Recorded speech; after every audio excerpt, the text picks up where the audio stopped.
Welcome, everyone, into another edition of Back Your Play with Q. As always, I'm your host, Rich Quiñones, as we are ripping through already 3 weeks of the NFL season in the books. And as always, special thanks to our good friends over at NY48 WWON. You can now capture us every Saturday and Sunday, 11 to 12 p.m., right here on our flagship station, NY48 WWON. Oh, and we always want to remind everyone before we start the show that Back Your Play is for entertainment purposes only, as we kind of do a deep dive into the sports betting community, sports gambling when it comes to the world of sports. And you can always follow along as well at Rich Q on Q, and of course on IG and X, and on TikTok, Rich Q on the mic. And if it's your first time tuning in, we've been on fire over the last several weeks. To start things off, it's a rapid-fire, fast-paced sports betting show, provides in-depth analysis, insight, and as well as weekly guests. So we have a lot to get into. 3 weeks in the books already. 3 weeks in the books. I mean, think about this. The NFL season absolutely flies by. It does. I mean, you turn the page, you turn the corner, and then September becomes October, and it just goes like rapid fire. And with that, we bring in our very good friend, host of Lloyd Vance's Insider Football on SR 1029 FM The Game, part of the Coastal Sports Digital Florida network. That, of course, is Lloyd Vance at Lloyd Vance. He's been on fire as well with his picks, but it's always good to hear and see you, my friend. How are you? Doing great, Q. Good to talk with you. Absolutely. All right. So as we get set, we'll start obviously as we typically do with the Thursday night, and then we'll bookend it with the double dip on Monday Night Football. But Lloyd, what people don't realize sometimes too, especially when you're talking about these lines and we're talking about how to play these lines, whether it's props, whether it's fantasy, whether you're going to do win totals, whether you're going to do money lines, injuries, weather, benchings, kind of take a toll on the gambling public, if you will. And there's been a lot of injuries that are affecting a lot of teams. We're already seeing right now a little movement in that Giants game as well versus the Chargers because Russell Wilson got benched. Now it's Jackson Dart. It's just, it's kind of a crazy time. We're not even a month into the NFL season, and we're seeing some substantial injuries that certainly can affect the way people are going to bet on these games going forward. Yeah, Q, unfortunately, injury is a part of the NFL, and the good teams kind of survive them. We always point to that 2007 Giants team that overcame all those injuries, and they had rookies playing, and they all made contributions on a team that won a Super Bowl. So it is possible, but you have to have a good GM at the helm, and a lot of the better teams do have that. Yes, well, some do, some don't, as we're kind of figuring out already. So with that being said, all right, let's start with that aforementioned. And by the way, you'll see updated news and notes with the Q ticker on the bottom scroll. We're powered by our good friends over at Fresh Roasted Coffee. 20% off your first purchase, BYP20, as we lead into game number one. Seattle and the Cardinals. Seattle's on the road for Thursday Night Football. Tough spot to play in, going on the road. Seattle's kind of been very inconsistent through 3 weeks. The same could be said to some extent with the Cardinals. They lose their running back, Connor, and now you got a situation where Seattle's going to lay 1.5, and the total is 43.5 to start things off week 4. Yeah, interesting game, Q, because both of these teams trying to get back to the playoffs this season and have started 2-1, but it's not been a robust 2-1, and this is a prove it type game in a division. We talk about you never know who's going to beat who in this division, so it's going to be fun to see. Is Sam Darnold ready to take the lead in this game? Obviously, Kenneth Walker is going to be huge, and Jay Ascent has been playing at an all-pro level on the outside, so I expect Seattle to have a lot of offense. The Cardinals have been winning games, but that Connor injury, you have to see how that's going to affect this squad. And then Marvin Harrison Jr., let's face it, he's been very inconsistent. Yep. And Kyler Murray, yes, he's won games, but he's not putting up huge stats. So I think whoever wins a turnover battle is going to win this one. I'm going with the Seahawks. Yeah, interesting. You said that, right? You mentioned Marvin Harrison Jr. because right now, I hate to say it, he looks like a bust. I mean, he drops a lot of balls. And if you're looking for best bets, you're looking at some props to kind of get into. I mean, look, it might be the best division in the NFL this season because you have currently two teams that are 2-1, the 49ers, which we'll get into 3-0. But, with all that being said, what Seattle has that Arizona doesn't at this moment. Seattle's a healthy team, and Arizona is not a healthy team. I mentioned that the total is 43.5. So if you talk about market perspective, right? Week lines, week 4 lines emerge. So we saw the price from 43.5, 44. Some books are pretty much hanging the hat at 44. BetMGM has this total of 43.5. So minus 120. You're laying 120 to win back 100. I look at these quarterbacks. This could be a game that's a little more wide open. But listen, we know about Seattle and we know what Darnold can do when he has time in the pocket. And we know Murray can throw it a little bit. If they can get Harrison involved in the offense, it's going to stretch the field. You're going to get some chunk plays. I think they're going to have some opportunities to score. I would be a little more inclined to go with the Cardinals if this game was in Seattle. I'm going to go the opposite. I'm actually taking Arizona, but my play also in this is going to be the over. I believe they go over that number 43.5. Yeah, I think definitely watch for the over here. And I think Trey McBride, his catch total, watch for him to hit that as well. Yeah, and that might also be an anytime prop. That's a solid anytime touchdown play. That's a solid play. All right, Sunday slate. Here we go. Let's go back to Dublin, if you will, Minnesota and the Steelers. So now this is the NFL Dublin game. So we'll see who's got the luck of the Irish in this one. I mean, that's a 9:30 game. That is a tough spot for these two teams. But here you are, right?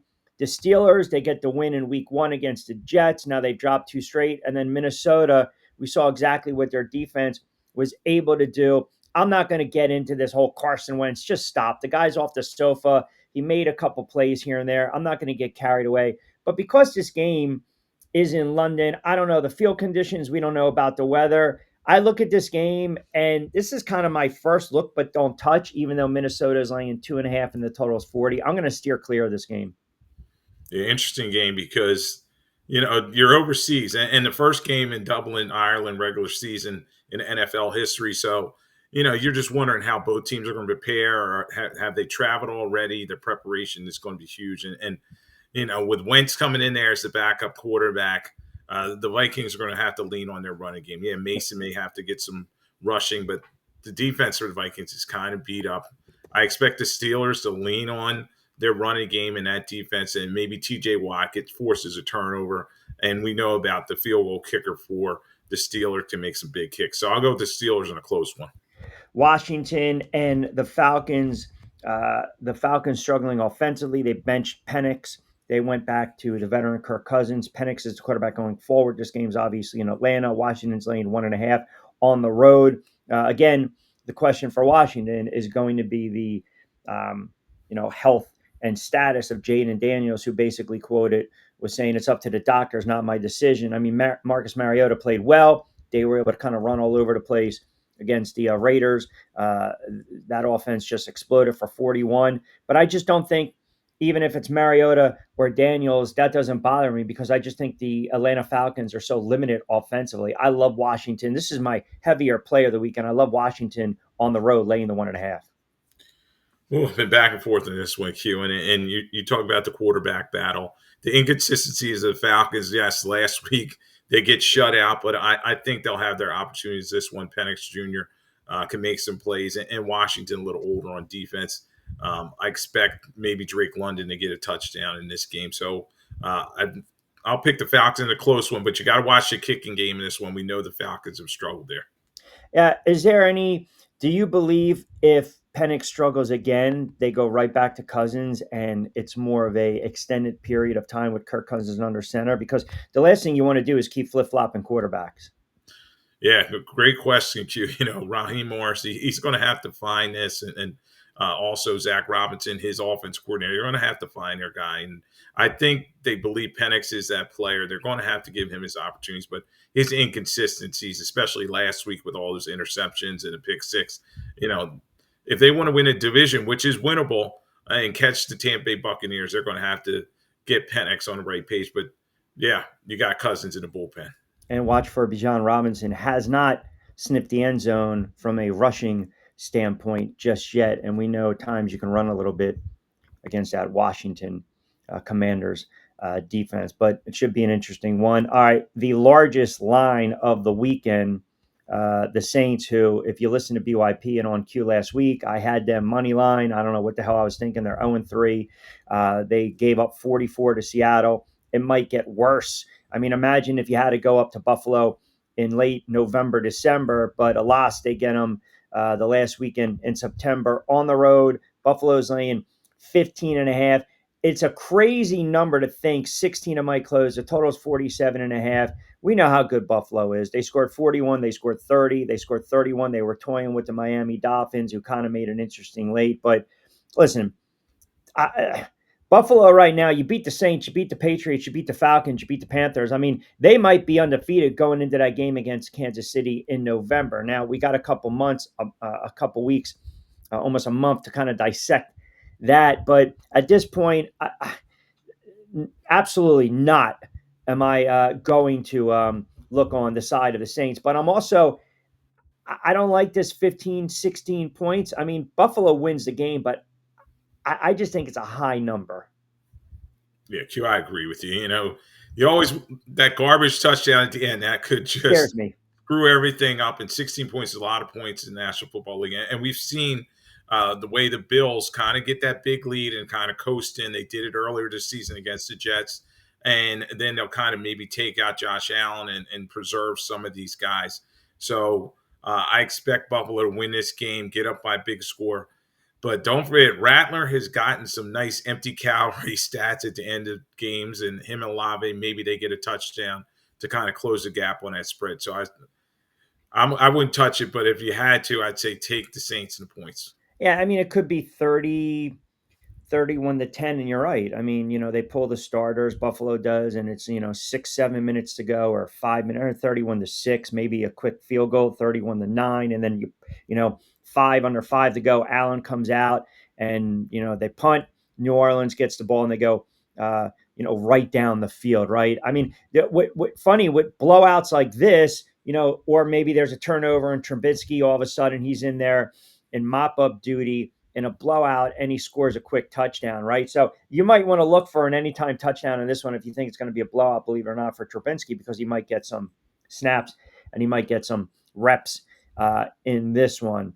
All right, the Browns and the Lions. I thought the Lions is second highest line, I believe, of the weekend at 9.5. It opened at 10. It's crept down to 9.5. I think that's where it's going to sit. I don't see it dipping under 9. But the Lions, arguably one of the best wins early in the NFL season on the road against Baltimore, perennial Super Bowl contender coming out of the AFC, MVP Lamar Jackson, Derrick Henry, and they're able to not only put up 38, but they got that ridiculous goal line stand in that game, and they won it 38-30. Here we go with this one, right? So Cleveland feeling pretty good about themselves, getting the upset win over Green Bay at home, late field goal, but they are getting 9.5 in this one on the road.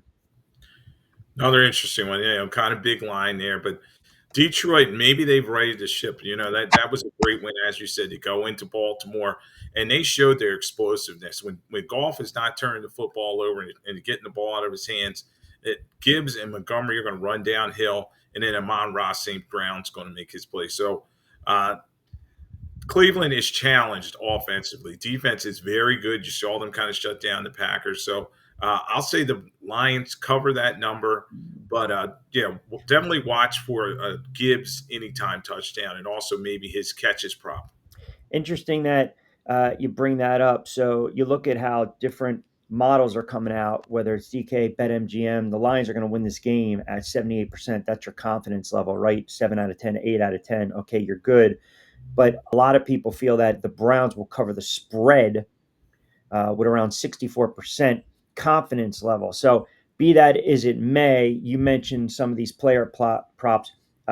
Gibbs has hit the rushing yards over in 13 of his last 18 games. Jerome Ford has hit the carries under in 9 of his last 12 games. So you got a very good Lions prop and Browns prop, respectively. I look at this game right now, and you look at the ATS.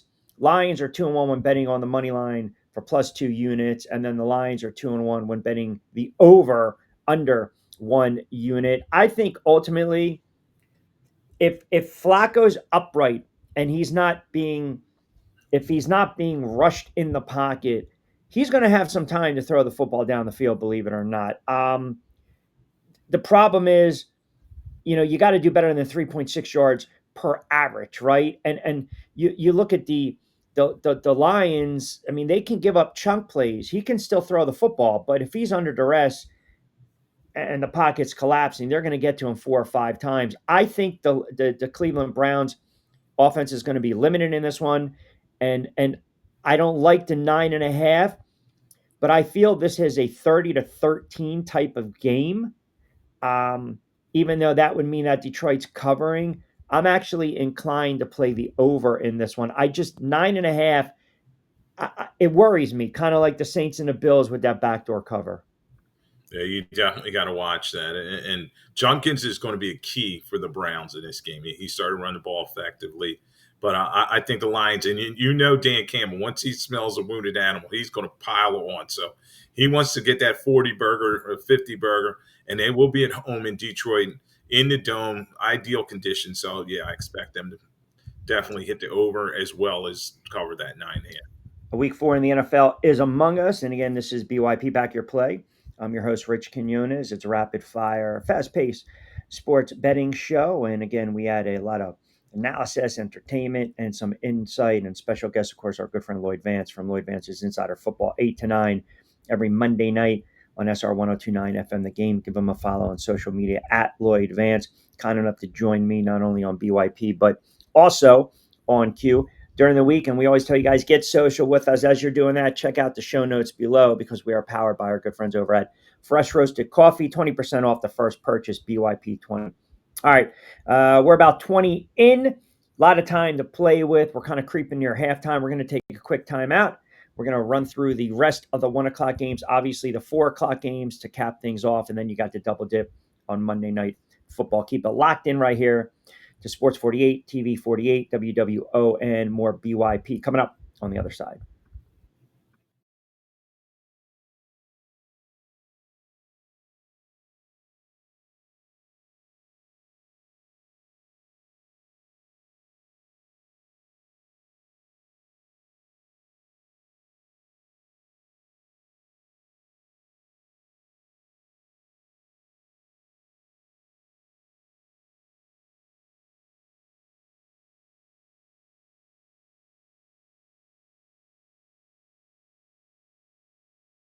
All right, welcome back, everyone, to Back Your Play with Q. Rich Quiñones here. Lloyd Vance joining us as we continue to look at the 1 o'clock games, Carolina and New England. A team in both of us, I should say, two teams respectively, thought would be right there come playoff time. Sneaky good sleeper teams. Here we go. The Patriots are 1-2, but they are 0-2 at home, and the Panthers are 1-2, but they're 0-2 on the road. New England is laying 5.5. I just, again, I look at this game and it reeks Carolina money line covering. To me, New England hasn't earned the respect or the right to lay 5.5 at home, and they're coming off a loss against Pittsburgh, Lloyd, where they barely managed anything offensively and they only scored 14 points.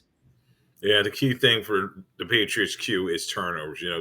Stevenson had a huge fumble last week. The other running back had trouble holding the football. So it's going to be up to them to kind of say, okay, we're going to win a turnover battle, protect the home ground. But as you said, they have not played that well for Foxborough. Surprisingly, last week, home team's 12-4. So we'll see if that trend kind of continues this week. I expect Drake May to get the football out of his hands quickly, try to hit Diggs and some of his other targets. Hunter Henry may be a good prop. He had a lot of touchdown catches, maybe anytime touchdown for him. I think that 5.5 may be a lot. I think the Patriots do win this one, but it's probably a field goal type of game. Let me give you some numbers that are interesting. So you're looking at Drake May, his passing yards over 213.5, minus 115, rushing yards over 32. If you compared his 213.5 yard over under for this matchup, he's passing for more yards per game this year, 261. So they're going to try to air it out. I don't get too enamored with the rushing props, but if you look at the trends in this one, 196.7 passing yards the Panthers have allowed per game makes them the NFL's sneaky 12th ranked pass defense this season, despite having a bottom 5 defense that ranks 4th worst. If you compare it to the NFL, 256 allowed per game, the Patriots have had more success on offense, where you would think they would be a little more better or consistent on defense, but yet they can't punch it in, as you mentioned, and they can't really run the football. They sit right around 99 yards. With all that being said, this to me is a game where not only do I like Carolina on the money line, but I actually think Carolina is going to cover the number, and I'm actually more inclined to play the under in this one as well. So I'm all over Carolina in this one, and it wouldn't shock me if they went on the road and pulled off the upset. Yeah, cute. Maybe last week really is going to spur them. Shutout win 30-0 over the Falcons, and That's it's a right. statement game for them because they've had that inconsistency in the Yep. past. Young and the rest of the guys on the team. Maybe they come to Foxborough and win this one, but yeah, I think it's going to be a close game. I'll go with the Patriots. All right, next game, my Giants. I haven't pulled out the Duke yet because the Giants don't win any football. Once they win a game, the Duke comes out. But the Giants going the Jackson, Dart, and the long flowing, the locks. Here we go. 0-3 at home. The Chargers 3-0. Herbert's playing like an MVP. Chargers laying 6.5. Look, from a non-betting gambling standpoint, I just want to see this kid come in, command the offense, and play well so you can hang your hat on something. I can't bet this game. I can't touch this game for a lot of reasons. But if you are outside of the scope of being a fan for, say, the Giants, this reeks Chargers. This has the makings of 31-16. I need this team, the Giants, to punch the ball when they get in the red zone, but it's a heavy line on the road with the hook, pretty much at 7. The total is 43.5. And I mentioned Justin Herbert's playing at an all-pro level. And here's the other thing. The Giants, for all we talk about their defense, you got to consistently get to the quarterback, and the Chargers have done a very good job keeping Justin Herbert upright. Oh, yeah. Chargers seem to be one of the stories of this season, and Harbaugh has them playing at a very high level. And Herbert driving the football down the field. We'll see if they're able to get their rookie running back going because obviously they lost Najee Harris. The receivers have played pretty well, particularly Keenan Allen has been getting a lot of catches, even at 32 years of age. And defensively, I like what the Chargers doing in terms of Derwin James and Henley in the middle. So they're their playmakers. Giants do have a little something to be excited about. They have Dart, as you said. They have Scatterboo, who came in and took over that lead running back position last week. And then Neighbors, obviously, he is very happy to get Dart, who's always hitting him deep. So definitely watch for the Giants to get some points in this game. But I think he's a good, by the way, he's a good player prop, Scatterboo. Anytime touchdown. He's a good player prop. I just want to throw out the numbers for the listening audience right now. And there's no Tracy, so he's going to get the bulk of the carries because Singletary, he's relegated to almost like the backup. But Scatterboo rushing yards over 53.5. Receiving yards, you catch a little hitch, you catch something out of the flat, out of the backfield, 21.5. To me, listen, he's rushed for a touchdown twice this season in 3 games. And the Chargers give up about just right around 100. I would say about 96, 97 on the ground, which is the 9th ranked rush defense. Well, let me be accurate, 94.7. But with that being said, I think the Giants might be able to run the football. I like Scatterboo with the over, and I like him for an anytime touchdown. No, I definitely like those picks there, Q. I think Chargers win the game, but you got to watch that number. I think the Giants are going to be competitive. Obviously, with any young quarterback, though, Dart has got to protect the football. And it's going to be interesting to see if the Chargers can get that pressure now that Mac is kind of banged up with that elbow. So it's an interesting chess match, this game. I am wondering if – so do you think Dart will be able to throw the ball down the field? Because the one thing about the Chargers, they do give up chunk plays. Like if Dart or Winston's playing last weekend, they're going to throw the ball down the field. I mean, Russell Wilson got benched that series late in the game where he airmailed it, in the tunnel, 16W off the Parkway. I think Dart might have some opportunities. I'm going to try to pull up his passing props for this game, but I think they're going to have some opportunities to throw the football down the field. Yeah, Q. And with the Giants, the pressure rate is going to be the key. And Ken Thomas and the rest of the guys up front, a lot of question marks there. Can they protect Dart and allow him to be comfortable? I think that they won't run the football first, as you were saying, in terms of getting Scatterboo going and then kind of go and play action with that to Neighbors and the rest of the guys. So I think he will have his opportunities. Let's see the numbers. I'm going to try to look these up as the show goes on. I would imagine he's probably going to be a buck. I would think maybe like a buck 95 to 200. I'll try to pull it up. If not, we'll talk about it later on as the show progresses. Let's get to the next game and keep it rolling. So you do like the Giants to cover this one, come out and little inspired football. House of Horrors, Philadelphia Eagles on the road against Tampa Bay. Both squads 3-0. Eagles laying 3.5 on the road. They haven't looked like world beaters. Tampa Bay showing a lot of guts and guile. And this is something you and I talked about during the week on Q. And I know you guys mentioned it during your show as well, Lloyd Vance's Insider Football. Tampa's been a house of horrors for this Eagle squad. Yeah, Q, you just go back to that last playoff loss a couple seasons ago, and they just could not move the football when they back in this. And that's another game where the score at the end was really not indicative of the situation. Now, the Eagles have a lot of injuries, particularly Nolan Smith is banged up. He's not going to play in this game, their defensive end. And then they're worrying about Lane Johnson at right tackle. So been back and forth on this one. The Eagles did impress me last week, though, with that comeback win over the Rams, particularly Hurts in the second half.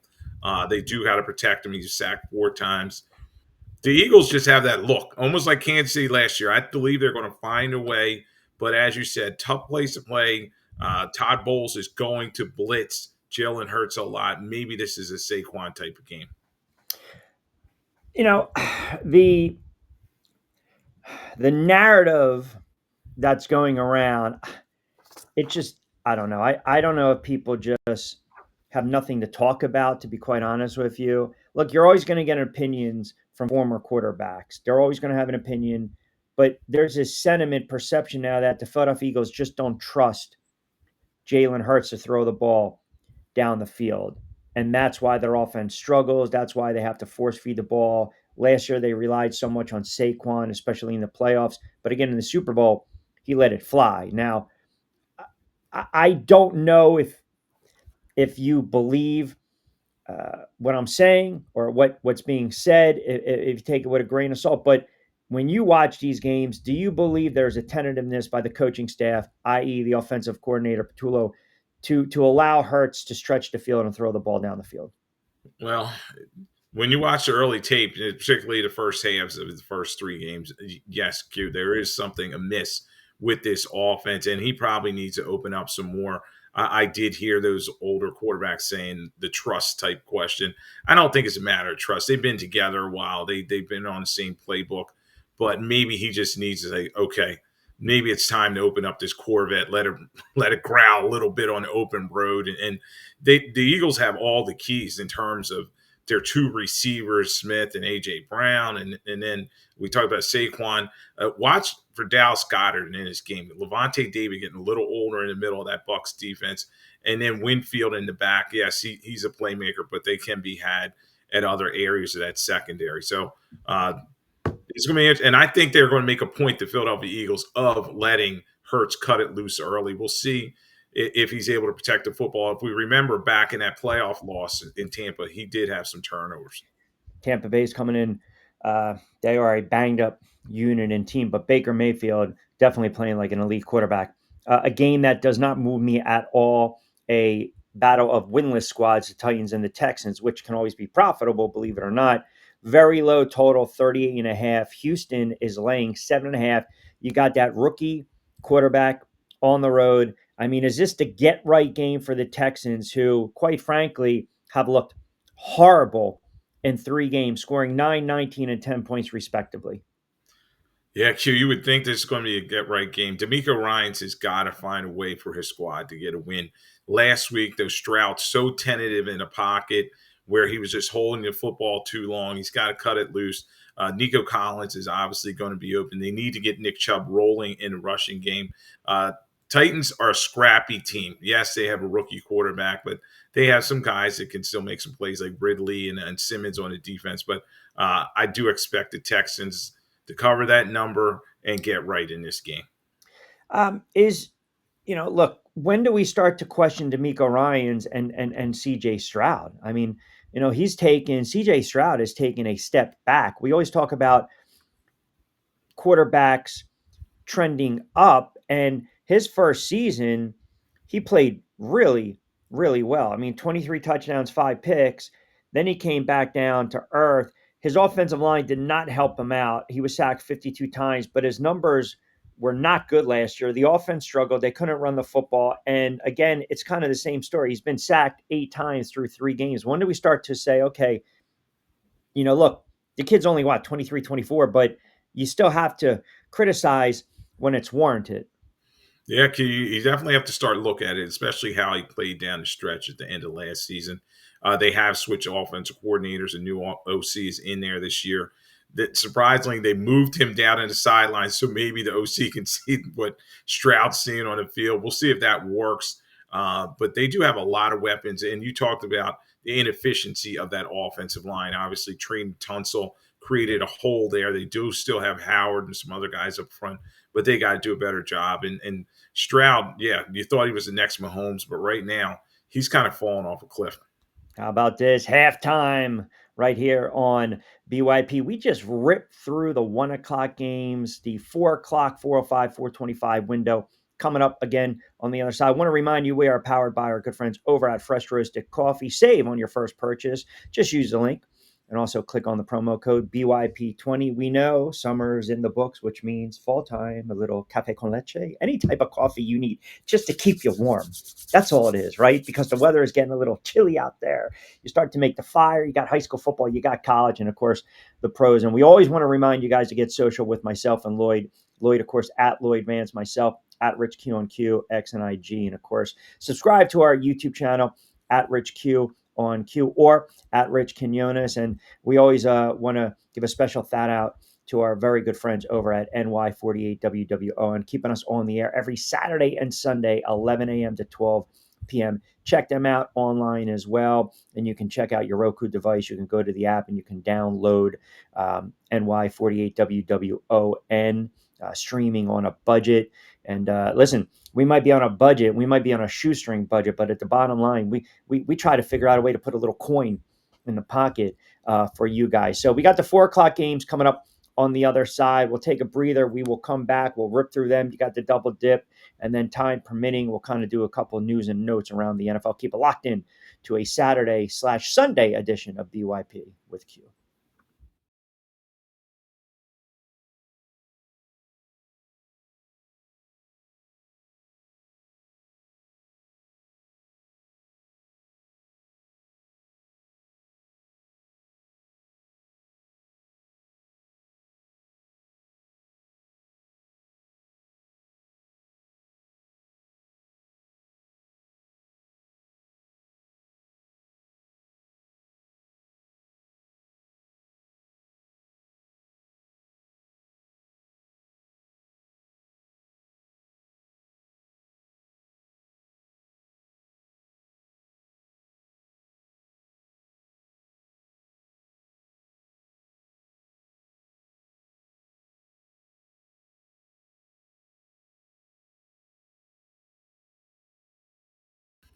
Welcome back, everyone, to Back Here Play with Q. Rich Quiñones here. Lloyd Vance, kind enough to join us. We rip through the 1 o'clock slate, week 4 in the NFL, including Thursday night affair to jumpstart things. 4 o'clock now.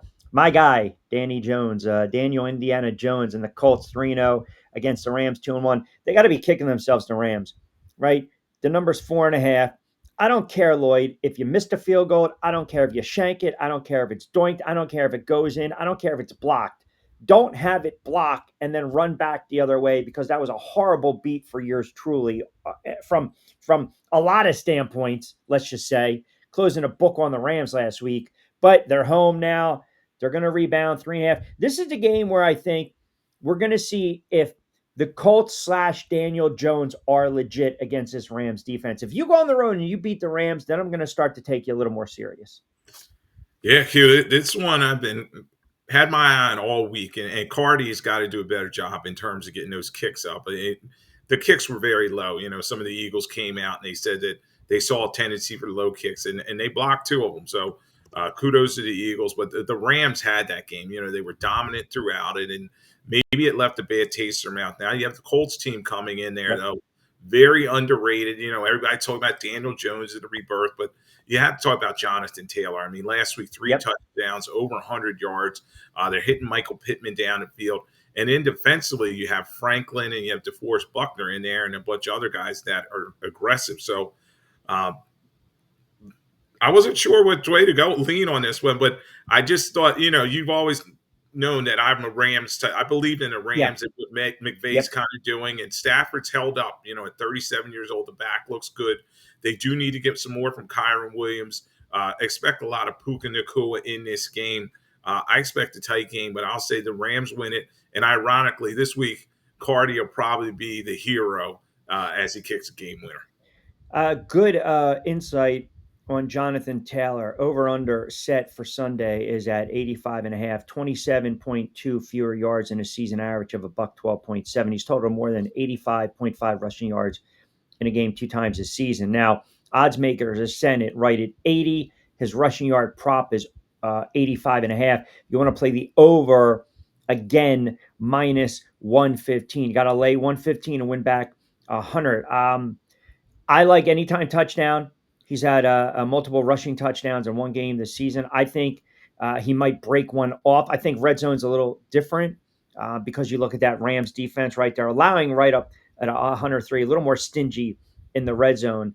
But I do like Taylor for a couple props. And then you also mentioned Daniel Jones. Daniel Jones is good for a couple scrambles. Daniel Jones can probably sling it about 220, 225.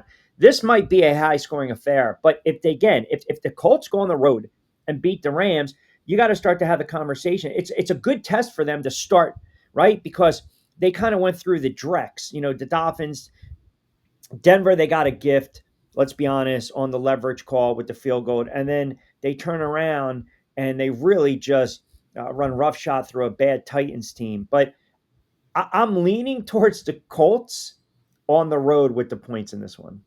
Yeah, Q. This is second road game in a row for them, and it's an opportunity for them to kind of make a statement. I always thought, yes, they're now in a division race, and in the AFC South's kind of weak, but they could be a true contender in the AFC. They go and win this game, so excited for this tilt. Might get ugly at 4:05 in Santa Clara. There, Jacksonville 2-1. 49ers 3-0. A lot of people think they're a bad 3-0 team. You are what your record is, whether it's smoke and mirrors, but the injuries are mounting up for the 49ers. Pearsall, Bosa, again, status of Brock Purdy is going to be Mac Jones. 49ers laying 3.5. The total is 47.5. I know they have been doing it with smoke and mirrors, but a win is a win is a win. And again, their offense really hasn't clicked, but Mac Jones has not turned the ball over. This is what you wanted. You wanted Mac Jones to come in 2 games and play efficient football. Now he's got 1 pick, okay, so I stand corrected. But he's also has 4 touchdowns. What concerns me is that, the offensive line is it's not keeping the quarterback upright. And now, if you go back to I think it was Wednesday, Jones was limited because he's dealing with a knee injury, right? A knee limited in practice. Hopefully he can go, but you have to just keep him upright. And the problem is they haven't done a good job of that in 2 games. Yeah, this was a tough one, and I have to go back to the coaching matchups here. You have Liam Cohen, who's a new coach, and you have Shanahan, who's that veteran guy. He's been around the league for a while, and he's going to find ways to dissect that Jacksonville defense. Yes, they have Hines Allen, and if they can get some pressure with him and some of the other guys, that could affect this game. But I think he'll find a way to get the ball to Christian McCaffrey. I mean, that is the guy. Q, he had 15 targets in terms of receiving the football last week and a ton of rushes. So as long as he's healthy, they're going to lean on him. I think the Niners win this one in a close one. They have Panera now at the kicker position, and he hit a game winner last week, and I think they can win these close games. So I just am not believing in the Jaguars. Last week, an ugly victory. And they really haven't utilized Travis Hunter. Yes, Travis Hunter, they haven't found ways to him, or Brian Thomas Jr. He really doesn't have a ton of catches. And Trevor Lawrence, let's face it, he was a number 1 overall pick many years ago, and he just has not lived up to the hype. They thought Cohen would come in there and bring that playbook that helped Baker Mayfield succeed, but something's amiss there, other than ATN, who's playing pretty well for them. But I just think the Niners are a more complete team. This is a big game for Jacksonville, and I'm going to tell you why. Because they don't want the Colts to keep winning, but after this game, they have the Chiefs, they have Seattle, and they have the Rams. I mean, are we looking at 2-4? Are we looking at 1-5? This is, again, I hate to kind of bail out here and not back my play, but I just don't like this game at all. Back me in a corner, I would say the 49ers. But I just don't like you. You know, I'm not a Jacksonville fan. I might be a Lawrence fan on and off, but I just don't like what they're. I don't like the philosophy and what they're building. To be quite honest with you, this is a tough spot for them. But again, kind of my look, but don't touch. 425 CBS. Obviously, that'll be Nance and Romo. National window. Here we go. The Ravens and Kansas City. Kansas City got the ugly win against the Giants, figured out a way to win this game against a team that was inept when it comes to their offense ability to punch it in. And the Giants, Chiefs are 1-2. Baltimore, Baltimore's 1-2 as well. I don't know what's the bigger shock. Baltimore 1-2, Kansas City 1-2. I don't know, because think about the two games that Baltimore lost.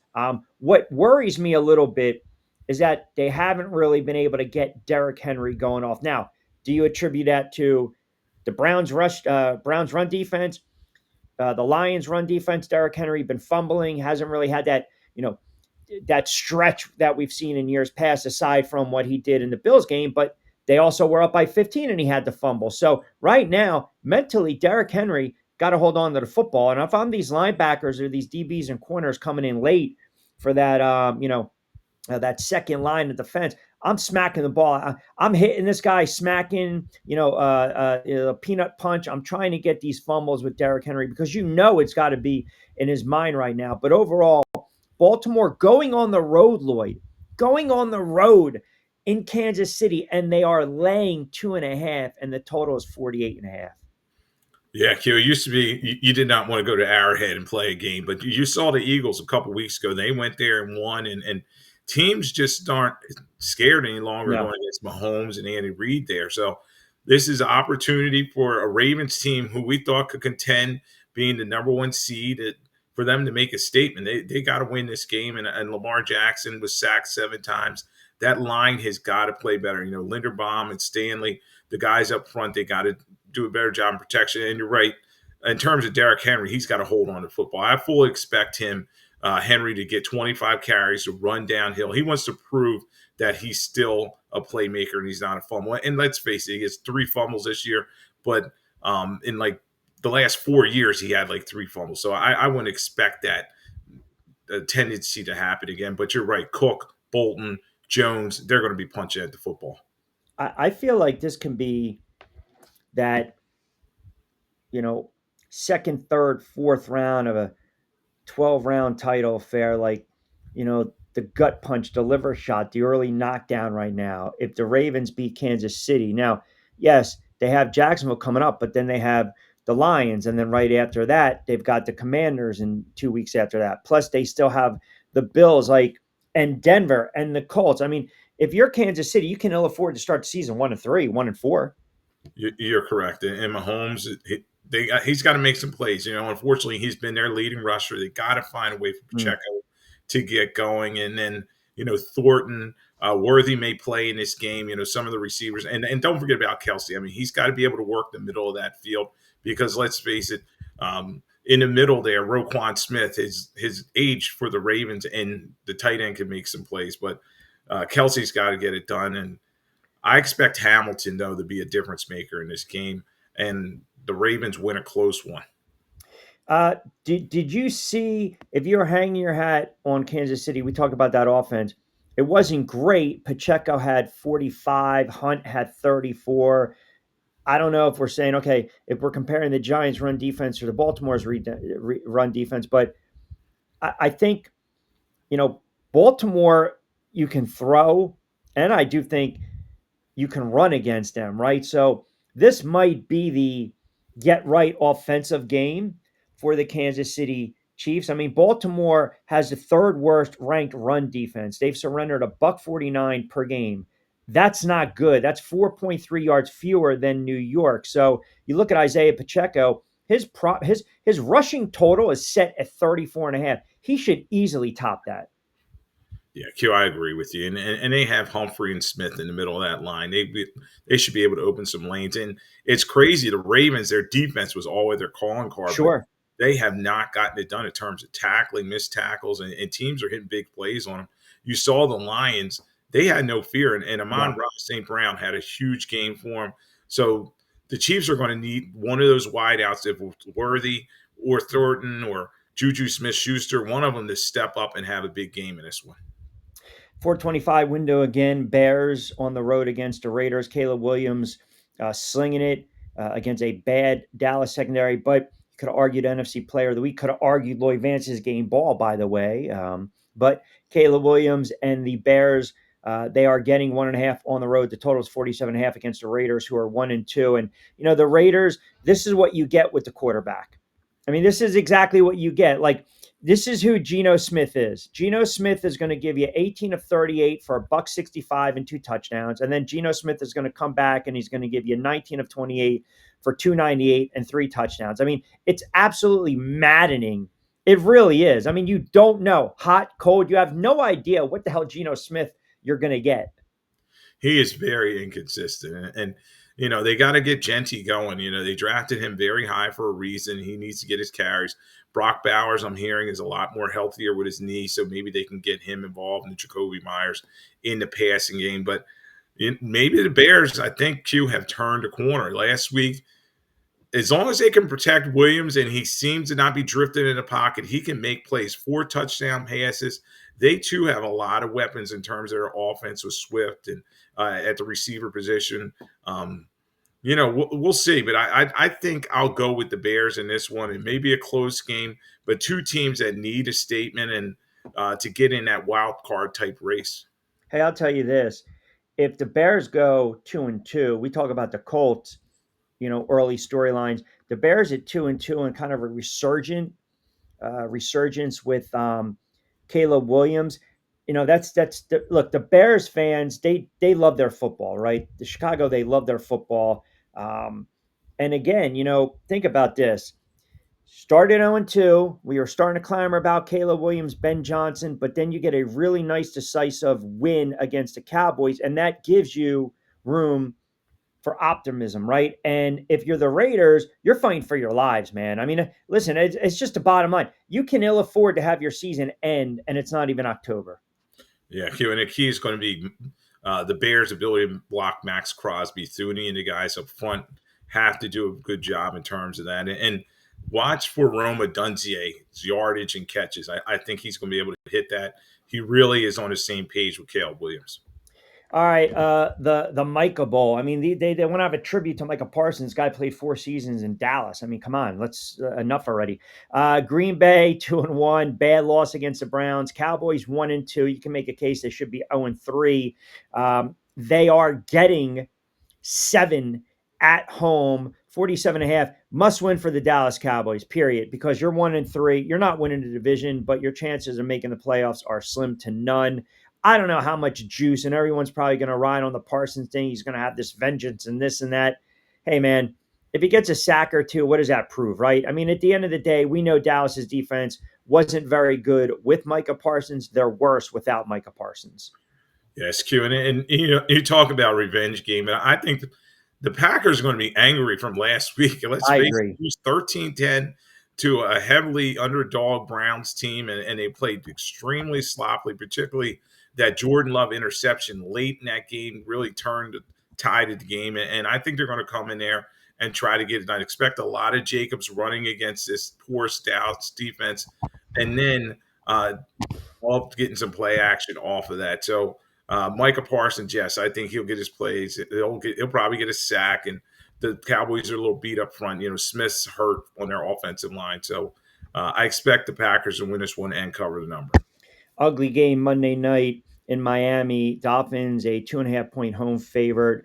They're winless. The Jets, they're winless. You got a battle combined 0-6. Something's right. Someone's O has got to go. But in this regard, in the win column, this is ugly, man. 44.5. I don't trust either quarterback. I have no idea what the hell's going on with Tua. We already talked a lot about McDaniel being on the hot seat. I just, do you throw a dart here and just say Miami because they're at home? I've looked at this one, and I had to go with a team with a better defense. Quentin Williams and those guys up front for the Jets, I think they're going to be able to get some pressure on Tua. And when he's pressured, he's going to turn the football Yeah, over but now. Taylor stinks. Yeah, I don't yeah. know if Fields returned to Maybe practice. him. Fields may Is he? play. We'll see. Yeah, Maybe a yeah, game time decision, but yeah. yeah, if it's Taylor, definitely it's going to even the playing field. The key, obviously, is Tariq Hill going to be able to make a big play, but I think the Jets will control the football with Hall and the rest of that offense, and then that defense will get a timely turnover. So I'll go with the Jets in a tight one. Not touching this one. Cincinnati, obviously they need their quarter. Cincinnati should pick up the phone and trade for Russell Wilson or Jameis Winston right now. But Denver, two bad losses back-to-back weeks, late on field goals. Denver, wow, 7.5 because of the quarterbacking situation. Jake from State Farm looked absolutely atrocious. They gave up 48, and really, defensively, Minnesota did a fantastic job. Here's a play in this game or plays you might want to look at with these backups. Look for like Denver maybe getting that pick six, right? Or that, something defensively, especially when you have backups coming in. Like we saw what transpired last week. Isaiah Rodgers had a game for the ages for the Minnesota Vikings. So that's kind of my play. Denver defense, special teams in this one. 7.5. Denver hasn't earned the right to be a 7.5 favorite. Yeah, that number may be a little high, but I definitely think there'll be a lot of defensive pressure on Jake Browning, and that's going to cause some problems. He already has 4 interceptions in the limited time he's been starting, and it definitely expect for Surtain to get his hands on the football for the Broncos, and that attacking defense that Vance Joseph put together. I think they put a lot of pressure on the Bengals, but if you got to bet it, take the Bengals into points, but I think the Broncos win it. All right, little housekeeping with some of these games. We talk about these player props. We mentioned the Bills and the Saints. Definitely a James Cook anytime touchdown. He's run for 102, 135, 118. I would say, listen, Micah Parsons, he's probably going to get that sack and a half against his old team, Dallas Cowboys. I was looking at something with Persall, but forget it because he's banged up against Jacksonville. I can see a Jackson Dart anytime touchdown, a scramble as well. Just some things to kind of keep an eye out for. Anything you're going to be looking for as we start to wrap it up in week 4? Yeah, definitely watch for Chris Olave in terms of his catches. I think he will get over 5 catches against the Bills in that game. Also, negative side, Bryce Young. I think he's going to throw an interception against the Patriots. I think that's definitely something to keep an eye on. And then the Eagles, I wonder if they have a blocked field goal on the board this week for the Philadelphia Eagles. Because the Bucks have one blocked. Yeah. By McDonald last week by the Jets. So definitely watch for that. Special teams are definitely going to be key. How about a Jackson Dart pick, right? Rookie coming in, maybe a little too juiced. Yeah, I definitely agree with you in terms of that. I think the Chargers will capitalize on it. They may confuse them in terms of their coverage, and it happens with rookie quarterbacks. So yeah, I definitely see that as a play. Out of all these games, we talk about, the barometer, the litmus test as we kind of run through them again. As we have a moment or two, I'm just looking at the schedule. I mean, the Chargers want to keep their momentum going. Eagles and Tampa should be a really good game. Colts and Rams should be an excellent game. Colts are kind of showing that they are legit for real. I think it's desperation mode for Baltimore and the Chiefs in the regard where you don't want to start. Listen, one of these teams, unless they tie, is going to start the season 1-3. And then you got, Tuesday we come on the air and we're talking about maybe buyer's remorse with Aaron Glenn, certainly buyer's remorse with Mike McDaniel here because one of these teams are going to drop to 0-4. So kind of, the litmus test will be a quarter away plus into the season. So there's some opportunities for teams to kind of step up.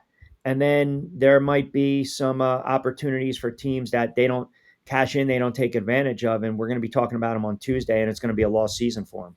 Yeah, Q, we're at the quarter pole, and we're going to start to see that separation that I always talk about. We're going to see the haves and the have-nots. And I think a key game is going to be Thursday night. The Seattle Seahawks, this is their chance with Darnold and McDonald as the head coach to kind of make a statement. We know that Gannon and the Cardinals and Kyler Murray really want to prove that they are a Yep. playoff-worthy team. So this is a heavyweight battle. As you know earlier, I said I'll go with the Seahawks, but I think it's going to be a tough physical game. And the team that's able to run the ball effectively and watch on turnovers is going to win this one. So that's one I got my eye on. The other game, obviously, is Philadelphia and Tampa Bay. The rematch. And can Jalen Hurts play better in a place that's been a house of horrors for him? He's got to get out for a faster start and get the ball to A.J. Brown as needed. So I expect a tight game. And this is definitely a statement one. 3-0 versus 3-0. Yeah, I mean, you got some really nice marquee games, and uh, we'll see how my guy Jackson Dart plays on Sunday. Again, don't forget you can tune in every Saturday and Sunday to BYP 11 to 12 right here on NY48 WWON. And please follow Lloyd on social media at Lloyd Vance. Does a fantastic job. Joins me during on Q and of course Back Your Play. And every Monday 8 to 9, he's got a boatload of guests and co-hosts. He does a fantastic job running through the NFL, all the storylines, injury updates, coaches on the hot seat, previews, recaps, everything. Lloyd Vance's Insider Football and SR 1029 FM The Game, Coastal Sports Digital Florida Network. And as we always like to say, BYP is for entertainment purposes, but we always like to add with our guy, Lloyd Vance, if you say it, play it. And if you back it, you're going to stack it. Excellent stuff, my friend. Appreciate you jumping on board for a couple moments. We will certainly do it again next weekend. Hope you put a little coin, a little shekel, a little dinero in those pockets of yours and you start to teeter left and right. That means your pockets are getting full with some winnings. But I always appreciate it. And we'll certainly do it again next week. Thank you. All right, Q, thanks for having me on. All right, there you go. That's our guy. Lloyd Vance does a fantastic job, kind enough to join me as always. Don't forget, we are powered by our good friends over at Fresh Roasted Coffee. BYP, promo code 20. Back your play. Promo code is 20% off your first purchase of Fresh Roasted Coffee. Check out the show notes. We'll also be back in the saddle on Q on Friday. Busy show. John Bueller from Fansided. I know Lloyd Vance is going to jump on for a couple minutes. Former All-Pro, second team All-Pro, James Hasty with Kansas City and the Jets is going to join us for a couple moments. Talk a little bit about coaching in the NFL and kind of, the trends right now of I would say, piss poor evaluation when it comes to quarterbacking play. So we'll do that on Friday's edition. As always, we encourage you to keep it locked in to NY48 WWON. All right, another edition of BYP is in the books, as I mentioned, with Q. Say it, play it, back it, stack it. We'll talk to you next week. Everyone have a wonderful sports week and enjoy the games.